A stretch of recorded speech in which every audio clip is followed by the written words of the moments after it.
क्या Israel Hamas की जंग खत्म होने वाली है? 60,000 से ज्यादा फिलिस्तीनियों की मौत के बाद क्या खूनी खेल खत्म होगा? हम ऐसा क्यों कह रहे हैं? इसके पीछे वजह है ट्रंप की वो आखिरी वार्निंग जिस पर हमास भी मानने को तैयार हुआ है। पूरा मामला ऐसे समझिए कि बीते दिन अमेरिकी राष्ट्रपति ट्रंप ने हमास को लास्ट वार्निंग दी।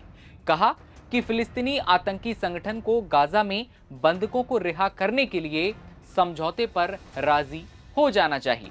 ट्रंप ने अपने social media platform truth social पर लिखा, इजराइल ने मेरी शर्त मान ली है और अब समय आ गया है कि हमास भी इस बात को साफ तौर पर मान ले। ट्रंप आगे लिखते हैं कि मैंने हमास को चेतावनी दी है कि अगर उसने शर्तें नहीं मानी तो इसके गंभीर नतीजे होंगे। ये मेरी आखिरी चेतावनी है, अब और कोई चेतावनी नहीं होगी। न्यूज एजेंसी रॉयटर्स ने इजराइल के N12 न्यूज के हवाले से बताया कि ट्रंप ने शनिवार को हमास के सामने नया युद्ध विराम प्रस्ताव रखा है। इस समझौते के तहत हमास को युद्ध विराम के पहले ही दिन बचे हुए 48 बंधकों को रिहा करना होगा, जिसके बदले इजराइल में बंद हजारों फिलिस्तीनी कैदियों को छोड़ा जाएगा और इसी दौरान गाजा पट्टी में युद्ध खत्म करने पर बातचीत भी होगी। लेकिन क्या हमास ट्रंप की इस आखिरी चेतावनी से डरकर समझौता करने को राजी होगा? क्या हमास के लड़ाके ट्रंप की बात मानकर बंधकों को छोड़ देंगे? ट्रंप की लास्ट वार्निंग पर हमास शांत आखिर कैसे बैठ सकता था? हमास ने कहा कि वो बातचीत की टेबल पर तत्काल बैठने के लिए तैयार है। इजराइल हमास की जंग 7 अक्टूबर 2023 से शुरू हुई। लगभग 2 साल पूरे होने आए। इस जंग में भारी तबाही मची।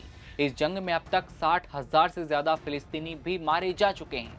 अमेरिकी राष्ट्रपति ट्रंप ने इस जंग को बंद करवाने के लिए पहले भी कई सारी कोशिशें की थीं, लेकिन उन्हें कुछ खास कामयाबी कभी नहीं मिल पाई। इसके बाद ट्रंप ने अपनी कथित आखिरी वार्निंग अब एक बार फिर दे दी है। हमास ने ट्रंप के ऑफर की गंभीरता को समझते हुए तुरंत जवाब भी दिया। हम युद्ध समाप्त करने की स्पष्ट घोषणा करते हैं, गाजा पट्टी से पूरी तरह से सैनिकों की वापसी और गाजा पट्टी को चलाने के लिए स्वतंत्र फिलिस्तीनियों की एक समिति के गठन के बदले सभी कैदियों की रिहाई पर बातचीत के लिए तुरंत बातचीत की मैच पर बैठने को तैयार हैं। बयान में यह भी कहा गया कि हमास ऐसे किसी भी कदम का स्वागत करता है जो हमारे लोगों के खिलाफ आक्रामकता को रोकने की कोशिशों में मदद करे। इतना ही नहीं, हमास की ओर से यह भी कहा गया कि उसे अमेरिकी पक्ष से युद्ध विराम के उद्देश्य से कुछ सुझाव मिले हैं।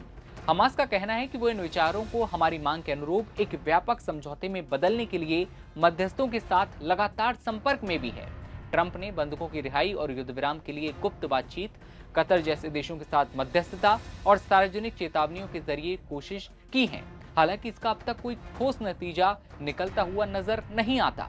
हमें यहाँ ये भी जान लेना चाहिए कि सितंबर 2025 तक हमास और दूसरे फिलिस्तीनी आतंकवादी समूह द्वारा गाजा में कुल 48 बंधकों को बंधक बनाकर रखा गया, जिनमें से बताया जाता है कि 20 के जीवित होने की उम्मीद है, बाकी सब दुनिया में नहीं है।